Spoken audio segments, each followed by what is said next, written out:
Ambi foli kura kadi awma awmuno naw sogoto fle ana kado mi renouveau matin tako flana ye amayra la ka fo mi kabi jemukan damne na yara la mimbi talike anka bido ma welele na oye draman mageye kado aleye shifina kai kabo manantalikaw ulu fe no jemukan kunche wati ikado mimbi talike draman no mage ani isa kabo na nyo lasro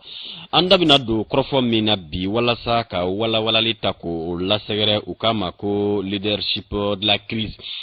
la crise yala ni kumakan jumenye abibla mine jumen kono ani sugandele tara ne ka la segere kumina isa kaba dabna do ni fanana wala saka famuya chama ko ladi awni aw bela jelema nga sisa mi metalike jemuka tako flanana amina damna ni wati bulla chugo oyi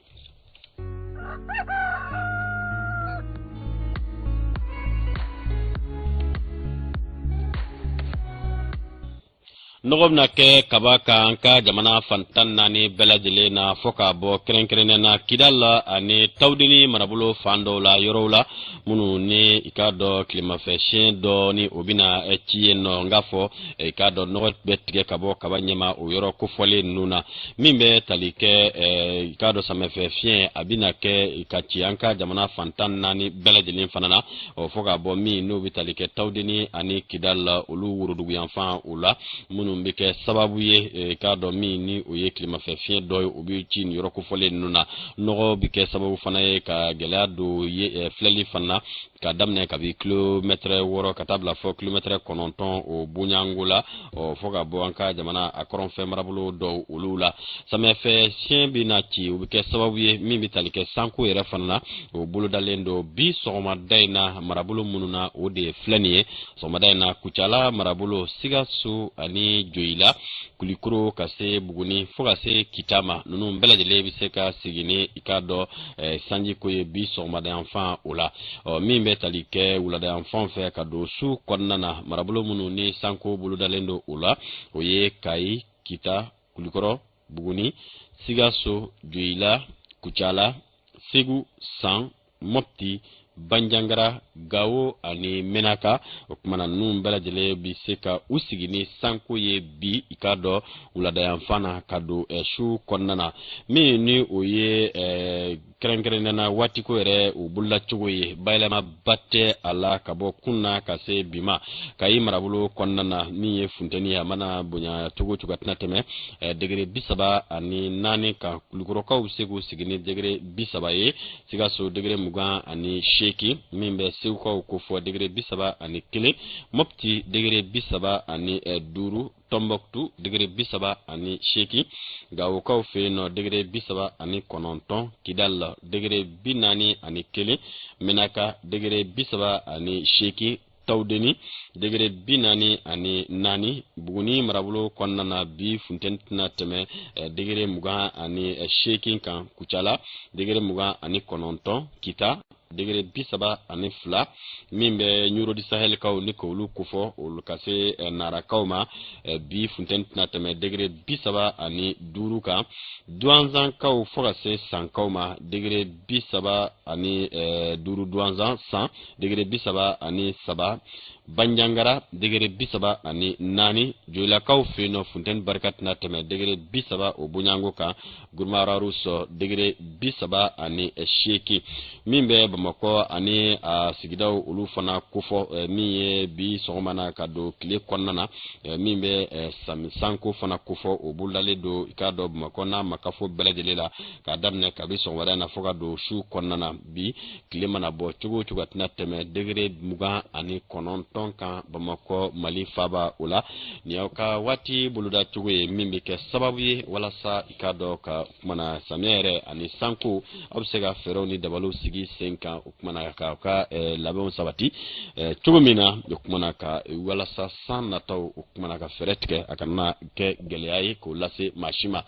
negenye sheki sanga wulon vlansoro murja o erkelembe gire ka ufino dili ani kado ka fo falu mimbe nara region nika ukufo obike sababu ye ambido ukumana wati tako flana ukumana nyefolin ko nimbi don kibara tako flana kufo ombe Umar Kuita bismillah min bɛna o ɲɛfɔ an ye kibara minnu bɛna se ka sɔrɔ ka fara ka kibara fɔlɔ olu kan.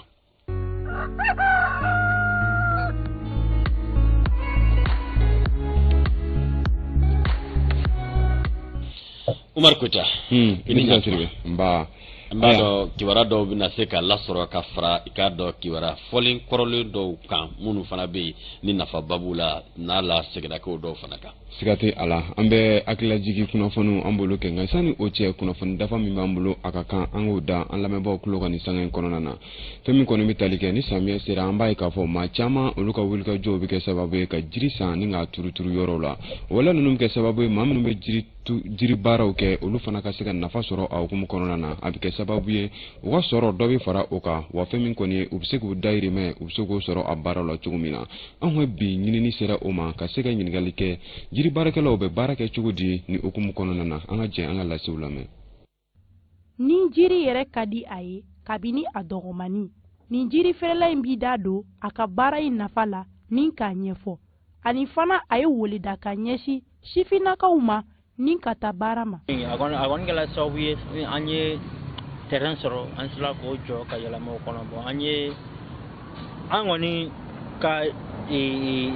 dayirimɛ sirilen don a la quoi mɔgɔ si t'o dɔn donc an bɛ min fɔ jeunes ye u ka gɛrɛnsigi dabila daw la u ka dɔ bɔ temi na gɛrɛnw na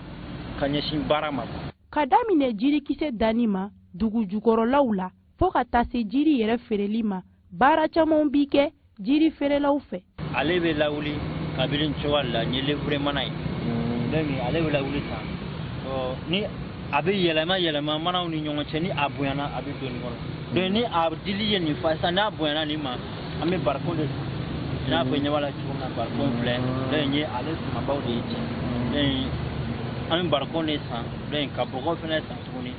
k'a don barikon kɔnɔ donc a bɛ se ka bonya o kɔnɔ ka tɔrɔn bɔ fo ka taa se a feereli ma. Kabini juillet kalo jɔra fo ka taa se nin waati ma an b'a ye k'a fɔ jirituru kɔni bɛ jamana fan bɛɛ fɛ o wagati sugandile ni k'a ɲɛsin jirituru ma o ti gansan ye. N'i ye yiri san samiya fɛ k'a turu a t'i la sɛgɛn funteni an ka jamana in ye funteni ma jamana ye samiya mana don dɔrɔn funteni fanga ka dɔgɔ i bɛ yiri turu san bɛ sumaya b'i dɛmɛ quoi ni tilemafɛla don i b'a sɔrɔ yirituru ka di mɔgɔ caman ye jiko problème bɛ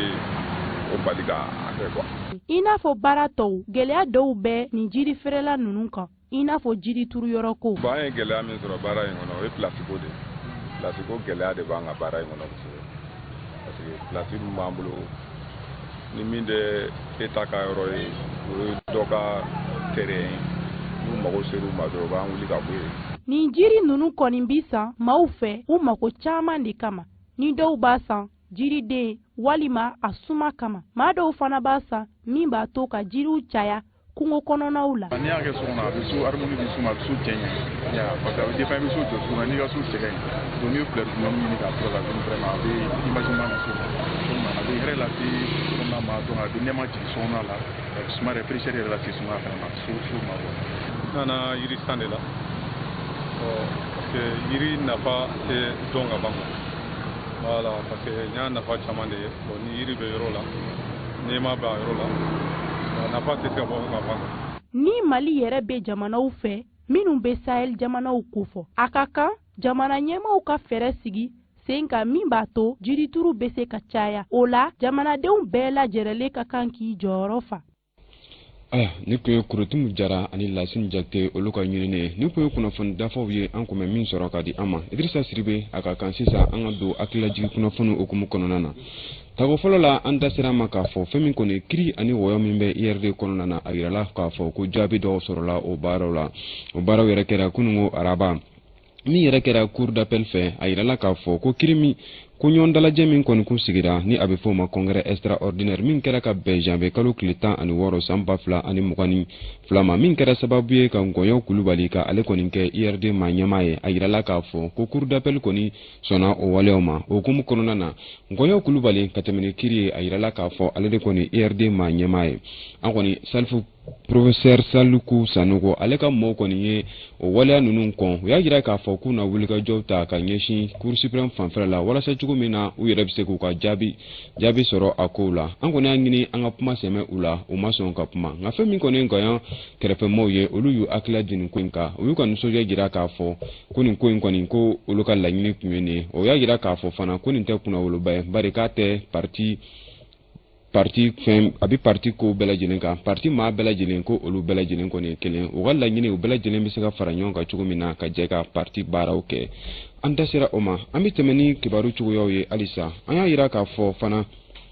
Cour suprême procureur min bɛ yen nɔ ni ale bɛ yuruguyurugu kɛlɛli la ale kɔni bataki sɛbɛn dɔ bɔ ka bɛɛ tarata don ma min na a b'a ɲini k'a fɔ maa minnu bɛ yen nɔ ko kiri ani wɔyɔ bɛ olu nɔfɛ ni laɲiniw bɛ ka kɛ olu ka kow kan ko dɔw kɔni wulilen don k'u jɔ u bolofɛn minnu bɛ yen nɔ ko walasa ka se k'o feere walasa cogo min na kiri kana se ka o bolofɛn ninnu minɛ u la ko maa minnu bɛ yen nɔ ni olu kɔni bɛ o fɛn ninnu san ko ni min kɔlɔsi ko kiri fana bɛ se ka boli i nɔfɛ i n'a fɔ a bolila ninnu maa ninnu nɔfɛ cogo min na o tun ye Cour suprême ale ka lase kunnafoni cogoyaw la halisa an sera ma k'a fɔ fɛn min kɔni ji yɛlɛli min bɛ ka kɛ an ka togodaw la marabolow kɔnɔna na fo ka taa se dugubaw ma a yirala k'a fɔ ko o kɔni bɛ ka kɛ kamanagan ko ye o hukumu kɔnɔna na sɛnɛkɛlaw kɛrɛnkɛrɛnnenya la Bajaŋara mara Segu mara ani ka se togoda caman ma olu kɔni weleweleda kɛ k'a fɔ ko fɛn min kɔni ji yɛlɛli min ye ko a bɛ sɔn ka tiɲɛni don sɛnɛ hukumu kɔnɔna na o la u y'a jira k'a fɔ ko ji kɔni bɛ yɛlɛ ka se yɔrɔ la bibi na min bɛ kɛ sababu ye u ka sɛnɛfɛn minnu b'u bolo ka se ka tiɲɛni kɛ kɛrɛnkɛrɛnnenya la sɛnɛfɛn minnu bɛ yen nɔ ni olu ma janya kosɛbɛ an bɛ tɛmɛ ni kunnafoni cogoyaw ye halisa fɛn min kɔni ye an da sera a ma an ka kunnafoni kɔnɔna na musoya labɛn minnu bɛ yen nɔ ni fɔlɔ la ni da kun tɛ se a ma bɛɛ lajɛlen ko mɛ maloya k'i da don a kow la ka tɛmɛ ni an ka sigida cogoyaw ye bi na bɔlɔlɔ juru siraw kɔni sanfɛ an b'a ye k'a fɔ o fɛn ninnu caman i bɛ olu ye maa caman olu bɛ bɔ ka fura dɔw fɔ walima ka fɛn dɔw yira min b'a yira k'a fɔ ko olu bɛ se k'o baaraw kɛ kɛnɛya tigilamɔgɔw olu kɔni ye n ta se a ma k'a fɔ ko kɔlɔsi kan ka kɛ a fɛnw na ko sabula a dɔw u bɛ se ka gɛlɛya lase mɔgɔ ma Lolomadi Bate ale y'o laɲiniw kɛ ni Asitan Jara ale kun kumana o kan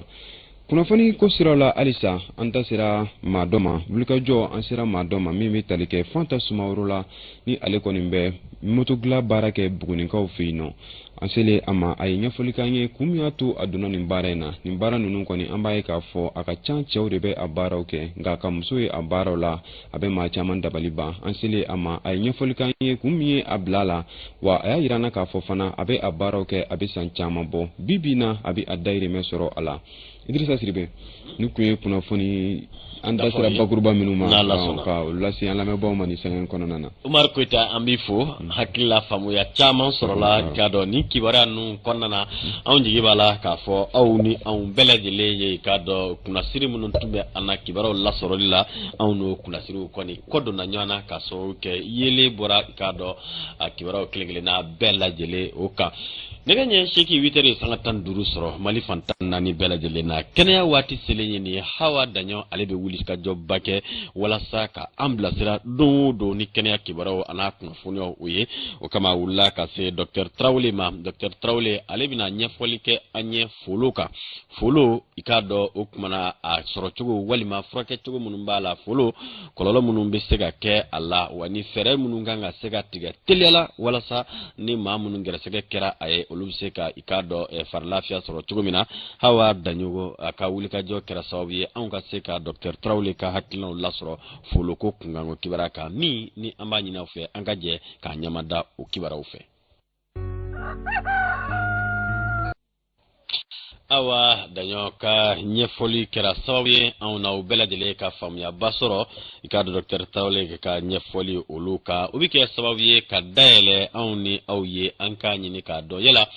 kunnafoni gafe minnu ni olu bɔra o ɲɛfura fɔlɔ ye min fɔ o bɛna lase Isa Kaba ale fɛ an bɛna Isa Kaba bisimila.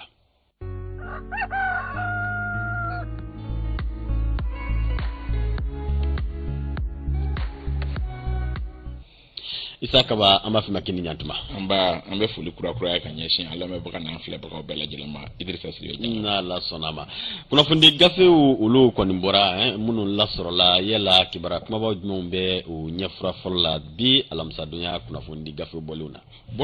bɔta man ca kosɛbɛ alamisadonya fɛ an bɛ k'an kun da dɔgɔkun kuncɛ kan nka damadɔninw sera ka sɔrɔ a bɛ tali kɛ an b'a daminɛ ni le pays ye Bɔkari Yɛriko ye ale ka sɛbɛnfura don a kɛlen don ka sɔnni sigi ko Mamadu Asim Kumare PCA de Assam SA et coordinateur général adjoint du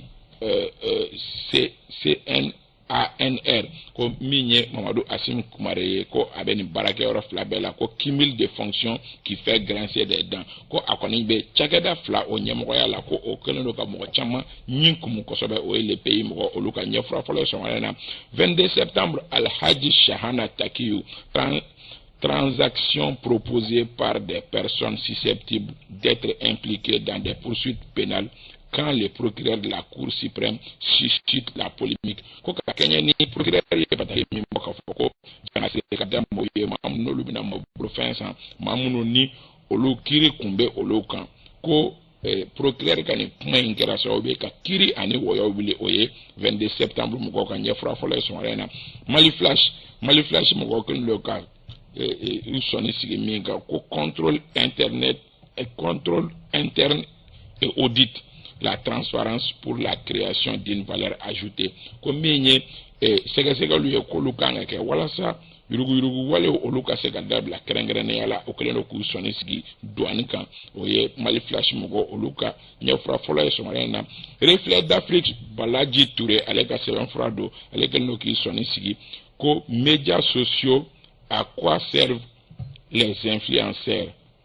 À faire et à défaire la jeunesse. Ko minye bololo munondolu be bibi na ko mado be olu maula ka be fuma ko influenceur ko nafa jumambula ko na yibo ka anga shifina ko kolu hakilina yelema oye reflet d'Afrique mo ka nyefra fola e soma dena leidi Mali mo ko kenloka soni sigiminga ko déficit de leadership. Les politiciens de nos jours sont mal informés. Dixit Cheikh B. Traoré. Cheikh Buguna Traoré noye Musa Traoré ale denga ala mahina akale ko kafoko ni ya kafoko anga politique mo chama be no ko uteke ngana bawe tondo kaka so yake ko kuna foni yere de te obolo politique ko kunga oye Cheikh alega pmaye la sirène Abdourahmane Dougré alega seben furado akelo ki sonisiki ko Buguni et son lithium l'ère de la transition ko Buguni ka minye lulukoye ko oye fanga che franche fanga ka yere negen wakati la l'ère de la transition oye la sirène mo luka nyafra fola soir de Bamako kelno ki soni sigi minga ko IRD un camouflé pour Saligou Sanogo l'élection de Guagnon Koulibaly confirmée par la cour d'appel ko minye IRD ku tarakiri blon kana kan ko Saligou koni desera doni ko Guagnon Koulibaly ko sebaya dira oma oye minye soir de Bamako mo ka nyefra fola ye indicateur de renouveau mo lu kelno ku soni sigi ko bicéphalisme au sein de l'IRD, les camps Guagnon Koulibaly confirmés par la cour d'appel, les camps Saligou contestent. Comme Sani Kounfla ko be IRD nyemoya la be wakati jambo ko minye Guagnon Koulibaly ko olu koni ka ira la ka ko lu nyemo ko wa ko Saligou ko fenen go ko umason oye miye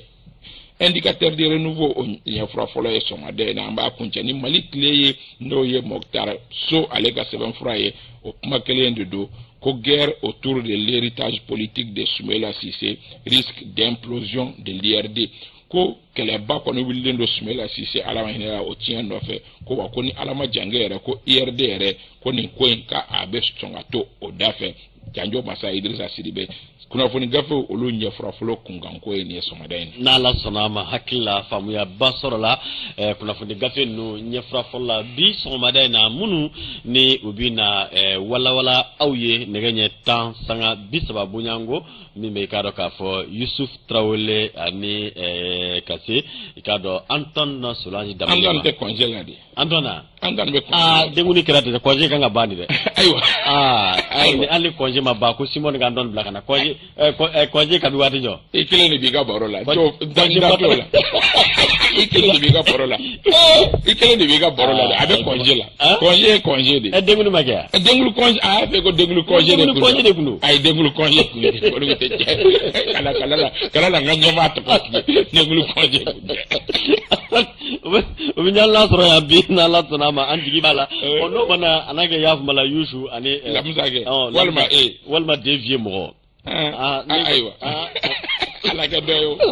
andon ko be congé la ay andon ga congé bana denguni kera congé bana kaba dengulu ko ni congé ko te nyoga etara idira sidibe ayere to be ka la fiamo tani kaba ko da de gui mangu congé bana ngu denguni temera aywa ni ko te ba to agla awye famu chama soro na mi ni o wike sababu fana ye amitu kado jemu konnana Alexis Kalambri kado aleye borodakun do fana tani ka jatimne ke o kan ka fo amason Alexis mason muma bi angaje ka anyamada o fana fe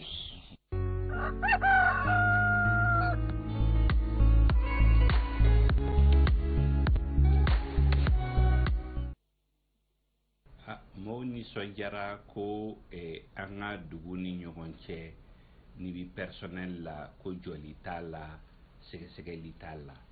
nka an bɛ waati min na sisan an bɛ lakana min na baliya waati min na a ma daga fiyewu ko minuit tɛmɛnen i ka bɔ yan fɔ Segu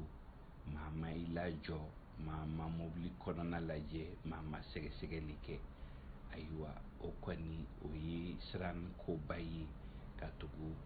ni hali n'a kɛra mobili 5 ka tɛmɛ 1 ka jɔ k'a lajɛ mun b'a kɔnɔ jɔnniw don a bɔra min a bɛ taa min mun bɛ mobili kɔnɔ o bɛ mɔgɔ hakili sigi ani o bɛ bingannikɛlaw ani kojugu bɛ minnu kɔnɔ a bɛ a to u bɛ siran ko dɔw ɲɛ n'o tɛ i bɛ bɔ yan Bamako ka se Segu dugu tila fɛ maa t'i ɲininka mun b'i kun maa t'i ɲininka i bɛ taa yɔrɔ jumɛn na ne kɔni fɛ o sɛgɛsɛgɛli n'a ma kɛ musaka bɔ ye n'a ma kɛ binganni wɛrɛ ye o ka kan an bɛ waati min na sisan ne ma sɔn min ma o y'o ye. nin tun ye Alexis Kalambri i k'a dɔn ale ma sɔn min ma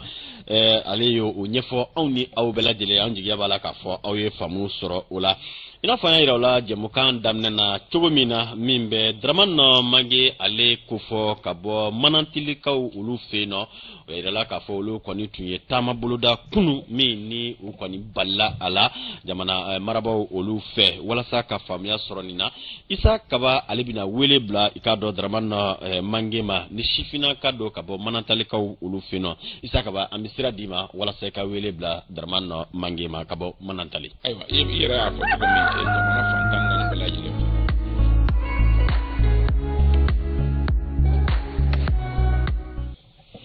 ayo Isa Kaba an bɛ sira d'i ma walasa i ka wele bila Dramane Mange ma ka bɔ Manantalikaw olu fɛ yen nɔ. I y'a fɔ cogo min gɛlɛya mana kɛ jamana fan o fan an b'a laɲini k'a faamu gɛlɛya kun ye min ye k'a sababu kɛ kuma dɔw la an ka togodaw la fana ni kow bɛ kɛ i bɛ taa sɔrɔ ni ɲɛfɔli kɛr'u la faamuya bɛ sɔrɔ o la kunun bɔleya min kɛra Manantali an b'a ɲini k'a faamu o la an y'a ɲini ka sifilaka dɔ ɲininka a ko bɛ cogo min Dramane Mange i ni sɔgɔma.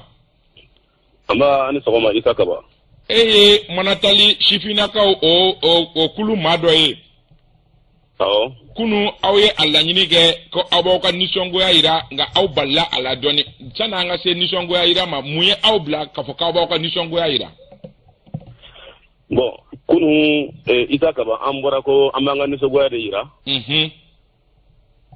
O nisɔngoya yirali sen fɛ ko an bɔra la. Fɛn min y'an bila la baraji sigilen bɛ yɔrɔ min na an ka Bafin dugu 36 de déplacera. K'an ka laadala yɔrɔw to yen k'an ka makɔrɔbasiw dalen to yen k'an ka duguw n'an ka fɛnw bɛɛ to yen. Ko parce que ko sous-région jamana naani ka baraji dɔ kan ka sigi ko jamana ka nafa ka sɔrɔ. Kuma dumanw fɔra an ka mɔgɔkɔrɔbaw ye ka k'u la déplacer ka n'u sigi u bɔra sur un intervalle de 85 km ka na an bila 36 km kɔnɔ. Bi an bɛ yɔrɔ mun na sɛnɛkɛ yɔrɔ tɛ yen bagan mara yɔrɔ tɛ yen baara an bɛ yan population ninnu dɔ bɛ ka fara jama kan. Anw ye laɲiniw kɛ anw ko cahier de charge mun bɛ yen pour que au moins u ye ko bɛ fɛn minnu kɛ déplacer ye ani village hôtes parce que an déplacer ka na sigi mɔgɔ dɔw fana de kan. Donc o si ma bɔ a sira fɛ. a bɛ san caman bɔ an bɛ nin kɛlɛ la an bɛ ka démarches kɛ pour que ka doléances kɛ u yɛrɛ y'a jira k'a fɔ vraiment nos doléances sont légitimes u yɛrɛ o bɔra u yɛrɛ da donc an ko an bɛna manifestation kɛ la fois passée donc o bɛ taa kalo 2 ɲɔgɔn na le préfet de Bafulabe en personne il s'est déplacé ka na yan ka na kuma n'an ye ko an kana a kɛ ni mankan ni fɛnkɛ ko bɛnɲɔgɔnya ka sɔrɔ a la donc o bɛnɲɔgɔnya sababu la u ye cadre dɔ sigi cadre d'échange entre la communauté et la société société tɔgɔ de ko CEMAF o société de bɛ ka barrage exploiter donc o cadre sigilen kɔnɔna na ko an ka kuma ɲɔgɔn kɛ bɛnɲɔgɔnw ka sɔrɔ mais isa ka ko yɛrɛ problème jubaju ye mun ye barrage directeur de tɛ kɛ malien ye barrage Mali ni Sénégal ni Mauritanie Guinée mais Mali ni Sénégal ni Mauritanie de bɛ ka exploiter bi Guinée ma don exploitation na fɔlɔ a directeur si c'est pas un Sénégalais c'est un Mauritanien et Malien ne devient pas directeur général de la CEMAF directeur général sago de b'a ka baara yɔrɔ la il y a des jeunes diplômés ici mɔgɔ kalanenbaw bɛ yan Mali baarako bɛɛ b'a dɔn n'an wulila tuma o tuma k'u ka mɔgɔw ta baara la u ko place tɛ yen ko baara tɛ yen mais isa kaba anw sigilen ɲɛ b'a la ni Mauritanie min de tun bɛ directeuriya la ale nana tuma min a ye Mauritanie mɔgɔ 27 cɛ Mauritanie ka n'u don baara la tilegan fɛ ka contrat d'u ma yan an ko a ka tali kɛ a ko non ko ni mɔgɔ ninnu k'u tun bɛ baara la yen ko mais k'u kun talen don mais u kun tɛ baara la u kun sigilen bɛ yen donc ale ko n'u ma na k'a b'u bila an ko e b'a fɔ a ye ko place tɛ yan e bɛ na ni ninnu ye ka n'u ma na e b'u bila e ma sanction wɛrɛ sɔrɔ o la fo ka na n'u ye de e bɛ ka mɔgɔ min sara ayi bon olu ta kɛrɛfɛ mange Manantali ani a lamini jeune joli bɛ baara kɛ baarakɛyɔrɔ in na aw b'o da dɔn wa aw b'o da dɔn wa mɔgɔ da hakɛ Manantali n'a lamini jeune da hakɛ min bɛ yen dɔw ma ta wa Manantali n'a jeune a ka ca dɔw taara dɛ baara la ayi a bɛ san caman bɔ sisan anw mɔgɔ tɛ jeunesse la ou bien Manantali Bafin Lamine na yan ko anw bɛ se ka an tɛgɛ jɔgɔ mɔgɔ min na ko barrage contrat d'e ma i ye fɛn o fɛn ye baara la a bɛ sous-traitance de la a bɛɛ bɛ sous-traitance il y a 302 sous-traitants ici des jeunes Maliens un Sénégalais n'est jamais sous-traitant un Mauritanien n'est jamais sous-traitant ou bien la contrat bɛ d'u ma directement aw ko ko mun ka kɛ sisan bon directeur kura min nana sa lui c'est un Sénégalais a nana Sénégalais ye ku don baara la anw ye liti kɛ DRH kun ye le DRH était Sénégalais une Sénégalaise an ko n'i y'a ye nin bɛ kɛ offre bɛ kɛ fɛn de bɛ kɛ anw tɛ bɔ foyi kalama DRH de tɛ Malien u ka Malien dɔ bila DRH la u ye mɔgɔ dɔ ta ka na ka n'o bila DRH la c'est un Malien o nalen an y'a ye o ni population ka di o ni jeunesse ka di o ye bɛɛ soudé ɲɔgɔn na o ye bɛɛ soudé ɲɔgɔn na à notre grande surprise o yɛrɛ ye coupe dɔ da o coupe yɛrɛ bɛ ka taa sisan à notre grande surprise u y'o poussé à la démission lui il a été finalement ale tagara quoi donc ale tagalen population yɛrɛ dimina comme an ɲɛ jɔyɔrɔ ye mɔgɔ kelen mun ye u y'o fana poussé à la démission donc anw tɛ sɔn tuguni fo sisan kɔni directeur yɛrɛ de ka taga an ka laɲini directeur de ka taga parce que depuis directeur in nana directeur de tɔgɔ ye Ablaye Dia Ablaye Dia c'est un Sénégalais ale de baraji CEMAF directeur ye bi depuis ale nana a ma sɔn ani cɛkɔrɔbaw ka ɲɔgɔn rencontré ani musokɔrɔbaw ma ɲɔgɔn rencontré ani jeunesse ma ɲɔgɔn rencontré directeur foyi ma na anw fɛ yan u n'u ka comportement bɛɛ u ni an ka couche bɛ ɲɔgɔn rencontré an bɛ échanger an ka doléances kan u bɛ se ka minnu kɛ u b'o fɔ an ɲɛna ayiwa mais Ablaye Dia a carrément refusé ayiwa mange kunu aw ka manifestation kɛlen yalima dangarila aw la wa mɔgɔ dɔw banana wa mɔgɔw banana kosɛbɛ hali bi isa ka ban ne filɛ ka kuma in fɛ ne dogolen don nin tɔɲɔgɔn caman n bɛ yɔrɔ min na u t'a yɔrɔ dɔn jɔn bɛ k'aw ɲini Mali faamaw mais aw ye minnu fɔ o ma aw ma taa ka taa ɲɛfɔ préfet ɲɛna préfet ma aw ka hakilina faamu wa aw ka manifestation kun ma autorisé wa préfet y'anw ka hakilina faamuya sous-préfet y'anw ka hakilina faamuya munna aw dun réprimer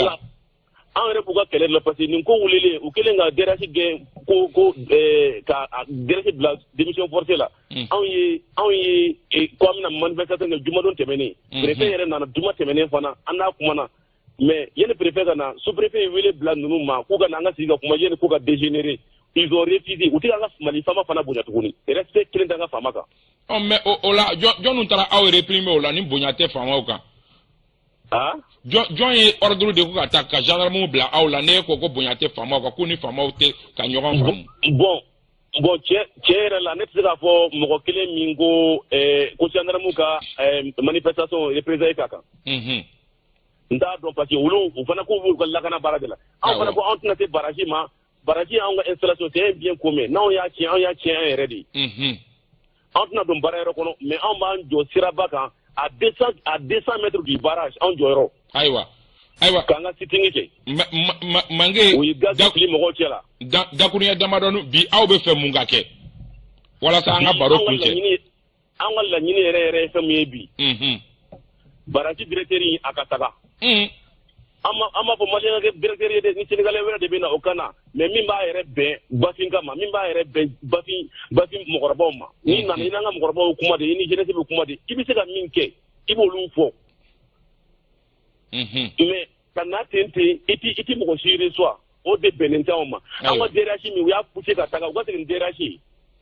aywa uka segin kulubali aywa ambe info ajare merci beaucoup Idrissa Siribe Janjo Massa ni kiri ni woyo nyona obe anga jamana fan chama fe moro la kaso eke ko mo na keni jugala tanta be dégénérer kuma opuma abe talike kosobe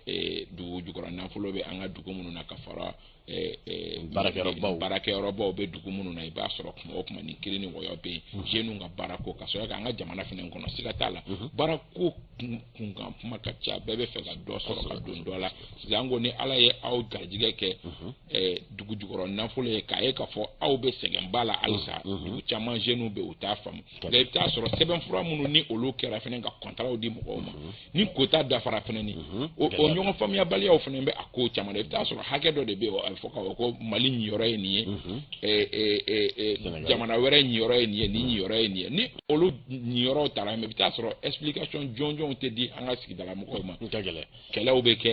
a kumaw ka ca siga t'a la i y'a fɔ cogo min na sango n y'a faamu k'a fɔ nin ye OMVS ka baraji min bɛ yen o kibaruyaw de ye a y'a fɔ cogo min na a mana kɛ cogo o cogo nin sugu n'a bɛ kɛ ka di charge minnu bɛ yen kaba olu kɔnɔ kunkanko kibaruyaw kuma dɔw la ka se ka ɲɛfɔli kɛ ani ka batoka la a ka kan kosɛbɛ kosɛbɛ kɔntɛ nin wale minnu n'a bɛ kɛ hakili la nin tɛ i k'a dɔn kibaruya dumanw ye wa gɛlɛyaw don maa minnu bɔra kilomɛtiri kare 89 kɔnɔ ka t'olu bila kilomɛtiri 36 kɔnɔna na alors i b'a ye k'a fɔ caman bɔra u ka fɛfɛ la dugukolo ko la i b'a ye sigida yɛlɛma yɛrɛ bɛ na ni ko caman ye an jigi b'a la k'a fɔ mara ɲɛmaaw fana na fɛɛrɛ tigɛ k'u impliquer u ka u sen don nin ko in na kosɛbɛ an yɛrɛ kɛ kun ye ka u ta o de ye jamana marabagaw k'a dɔn ka o gɛlɛya dɔw bɛ yen yan'a gɛlɛyaw ka taa yɔrɔ jan parce que n'a suguyaw kɛra ni bɔw bɔra la a kɔ tɔ bɛ dan ye a ka gɛlɛn donc kaba ma taa yɔrɔ jan an bɛ kɔn ka u tigiw ta u ka ɲɛfɔli kɛ jamana ɲɛmɔgɔw k'u impliquer parce que fleuve Sénégal in bɛ i n'a fɔ jamana 4 Sénégal Mali a fɔ Mauritanie ani Laginɛ donc o bɛ se ka baraji ba in a ko ka gɛlɛn kosɛbɛ an bɛ dugawu k'ala k'u sɔn hakili la ɲuman na hali bi an bɛ to jɛmu kɔnɔna na hakili la aw ni aw ye faamuya caman lasɔrɔ ka ban ni waati b'an bolo hali bi an bɛ taa ni an ka clip filanan ye waati taamana ka ban nɛgɛ ɲɛ 7:40 sɔrɔ ka ban an bɛ na an da don walawalali o ko nkanko kibaruya o la n'an b'a yira o la k'a fɔ kumakan min ni o bɛ na walawala bi o de ye leadership de la crise nin ye i k'a dɔn kumakun minnu ye anw bɛna ɲini k'a faamu ka bɔ Isa Kaba fɛ a bɛna ɲɛfɔli kɛ an ye an bɛna Isa Kaba ni k'a bisimila walawalali kɛnɛ o kan.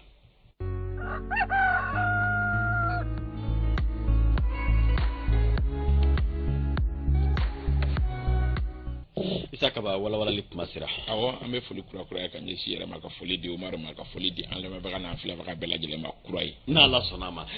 bi barodakun walima bi kumakun ye leadership de la crise ye leadership de la crise anw bɛna ɲini k'a dɔn yala nin ye kumakan sugu jɔn ye ani a bɛ bila minɛ jumɛn kɔnɔna na ni munna bi sugandili y'a lasɛgɛrɛ Isa Kaba leadership de la crise nin ye mun kumakan sugu ye i b'a dɔn k'a fɔ n'i y'a mɛn k'a fɔ ko leadership o kɔrɔ ye k'a fɔ ko i kunkanko mɔgɔ yɛrɛ kunkanko fɛn o fɛn la n'o y'a sɔrɔ maa wɛrɛw de bɛ a ɲɛ minɛ k'a lajɛ cogo min i yɛrɛ bɛ se k'i kunkan ko ɲɛ minɛ leadership yɛrɛ kɔrɔ ye k'a fɔ maa min n'a bɛ ko ɲɛma qui est dominante mɔgɔ min ni a hakilina talen don ba la ko min o hukumu kɔnɔ maa min n'a b'a ko ɲɛfɛ i n'a fɔ u b'a fɔ cogo min n'i y'a mɛn k'an ka jɛ k'an ka wara fɔ o b'a sɔrɔ a kunyanfan b'i yɛrɛ bolo maa min ni a kunyanfan bɛ o tigi bolo a bɛ fɔ o ma ko il est le leader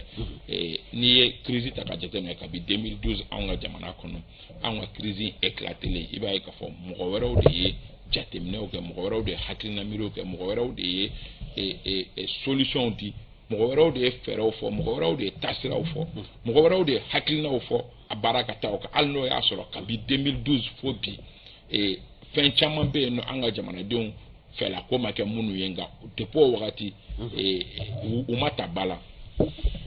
la parce que pourquoi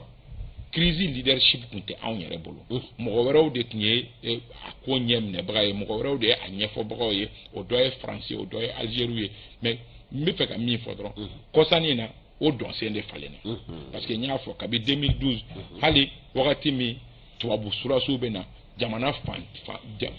kɛrɛnkɛrɛnya Bamakɔ yan nɔ manifestation yɛrɛ kɛra contre la ka fɔ ko tubabu surasiw walima jamana wɛrɛ surasiw kana n'an fɛ wa jamana maa fan caman tun bɛ minnu fɛla ko tun t'o ye accord signature ko jamana mɔgɔ caman tun bɛ yen kabi don fɔlɔ min na a fɔra ko bɛnkan sɛbɛn ko olu ma jɛn ni a ye mais se kun t'an ye dabali t'an ye crise na éclaté cogo o cogo a kɛra cogo o cogo dɔnsen fɛn fɛn taara kabi 2012 fo ka se fo 2020 ma fo ka se fo wagati laban in na jamana crise tanya kɛra fɛn o fɛn ye a taara direction fɛn fɛn i bɛ taa sɔrɔ mɔgɔ wɛrɛw de ye solution fɔ mɔgɔ wɛrɛw de y'a fɔ wa aw bɛ taa ni nin sira de ye n'aw taara ni nin sira de ye a bɛ ɲa aw bɛ nin de kɛ a ye nin de kɛ stratégie u bɛ fɛnw banna mais tuma o tuma anw bɛ application de la dɔgɔkun in kɔnɔ koba fila de kɛra koba fɔlɔ ye Mali taara kunbɛba dɔ kɛnɛ kan togokaw fɛ yen nɔ togokaw fɛ yen min ni a tɔgɔ dara ko groupe de soutien et de groupe de suivi et de soutien à la transition du Mali o kɛnɛ kan Mali taara ni kumakan ɲɛ kelen de hakilina fɛn fɛn bɛ bɔ hakilina in bɛɛ bɛ bɔ anw yɛrɛ nana ni hakilina minnu ye o de la Mali ka délégation na ministre 5 ɲɔgɔnna olu de taara ka taa ministre yɛrɛ ka taa ɲɛfɔli kɛ anw ɲɛ b'a la k'a fɔ gɛlɛya min bɛ anw kan sɔrɔko la anw bɛ fɛ a ka taa nin cogoya la tantɔ ni mɔgɔ min bɛ an dɛmɛ o kan sɔrɔko la i bɛ se k'an dɛmɛ o kan ni min tɛ se k'an dɛmɛ o kan i b'a to yen ministre min n'o ɲɛsinnen bɛ lakanako ma o fana bɛ ɲɛfɔli kɛ lakanako la anw mago bɛ nin de la bi anw ka kungilenna ye nin de ye n'i bɛ fɛ k'an dɛmɛ o kan i b'an dɛmɛ o kan ministre de la refondation fana ni la même chose n'a bɛ an dɛmɛ o kan i b'an dɛmɛ o kan ministre min ɲɛsinnen bɛ an ni jamana wɛrɛ koɲa ɲɛnabɔ ma a y'a jɛya a ka kuma o kɔnɔ a ko le Mali n'acceptera pas qu'on lui impose des agendas le Mali choisira ses priorités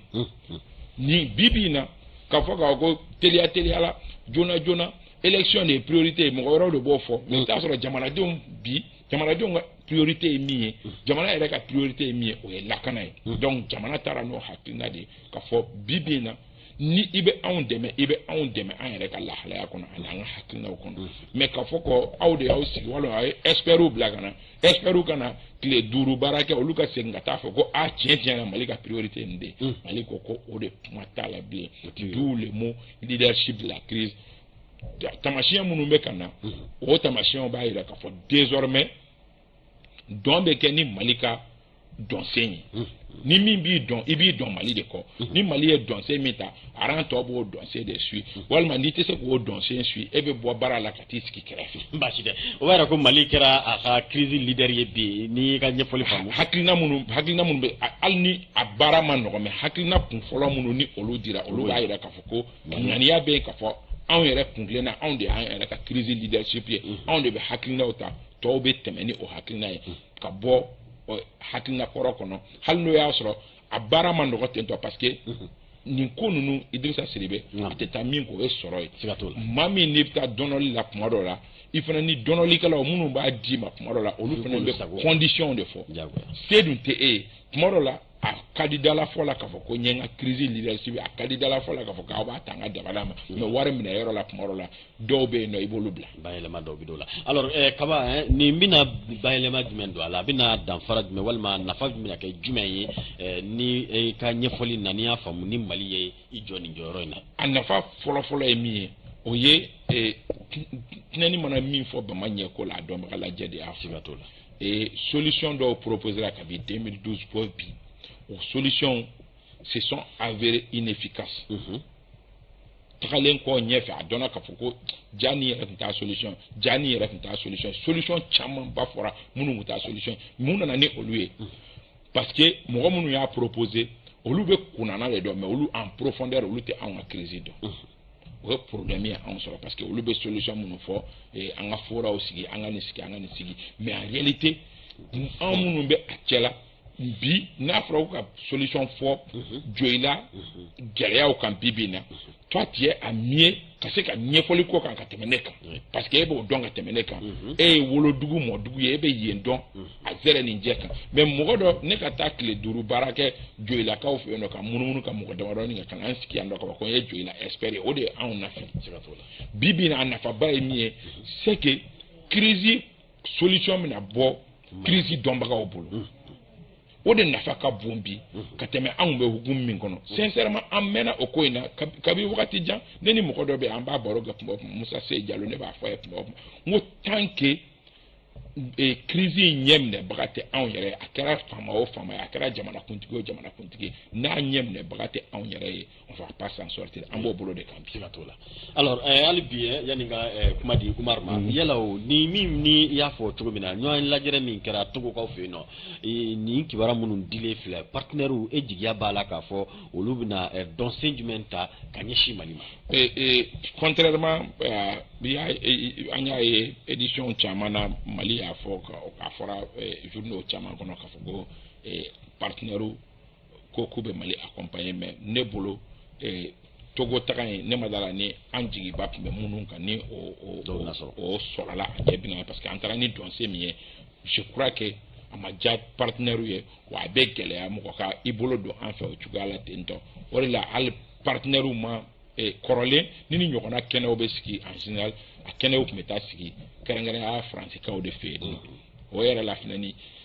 Faransikaw de tun bɛ jama caman mobiliser ka na mais an y'a ye k'a fɔ Union africaine n'a ɲɔgɔnna ani partenaires damadɔ n'olu de y'a kɛnɛ kan olu dun caman fana bɛ yen nɔ minnu yɛrɛ mago bɛ dɛmɛ la k'a fɔ k'u bɛna dɛmɛ don anw ma communication na a kɔni cɛ ka ɲi a kuma fɔra k'a fɔ an yɛrɛ ye média baw bila ka taa gouvernement mɔgɔw taara mais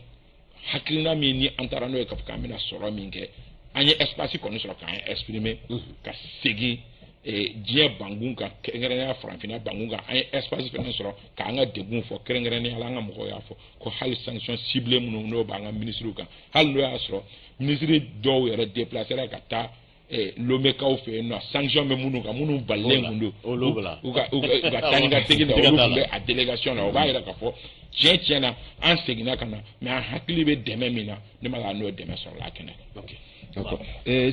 bɛ se ka ɲininkali min kɛ k'i ye leadership min fɔ nin ye parce que an b'a ye fana nin ye furancɛ fanga kɔnɔna de ye yalima ni ninnu ka furancɛ fanga maa ɲɛmaw ka ko bɛɛ tora u yɛlɛma fana est ce que mɔgɔw jigi bɛ kalafili min ka san 2 kɔnɔna na ko bɛna se ka kɛ ni pression ma k'u kan o ye fɔlɔ ye filanan fana bɛ tali kɛ yalima ni olu bɔra yen nɔ fanga min bɛna o kɔfɛ yalima olu bɛna se ka taa ni nin sira in ye wa ɲininkali fɔlɔ n'i ye u to u yɛrɛ ma ne yɛrɛ b'o fɔ kuma o kuma ni marabaga tora a yɛrɛ ma dɔrɔn baaraw tɛ ɲa mais marabaga bɛ se ka koron ka don sira ɲuman da fɛ ka sɔrɔ i ma tagama ale sen kan k'a ka marabagaya minɛ a la mais anw kun bɛ o hukumu de kɔnɔ i bɛ taa sɔrɔ an ka marabagaw fo an b'a fɔ barodaw yɛrɛ la k'an ka marabagaw ye gouverneur de ye i bɛ taa sɔrɔ mɔgɔ wɛrɛ de b'a sɛbɛnni bɛɛ ban mɔgɔ wɛrɛ de b'a boliboli bɛɛ kɛ mɔgɔ wɛrɛ de b'a invitation bɛɛ ci i bɛ taa sɔrɔ tuma dɔ la invitation de bɛ ci anw yɛrɛ ma k'an ka na anw yɛrɛ kunkanko fɔli yɔrɔ la donc o ye gɛlɛya ye mais il faut pas que fana ni marabagaw ka to u yɛrɛ ma i n'a fɔ ministre y'a fɔ cogo min anw ka priorité kuma dɔ i t'a sɔrɔ gouvernement fana ka priorité tɛ hali jamanadenw ka priorité ye kuma dɔ la gouvernement fana bɛ fɛn dɔw proposer kuma dɔ la i t'a sɔrɔ o tɛ jamanadenw mun na fɛnw ye mais i t'a sɔrɔ gouvernement de ka priorité donc jateminɛw de kan ka k'a la ko o ko bɛ kɛ an ka na démocratie yɛrɛ kɔnɔna la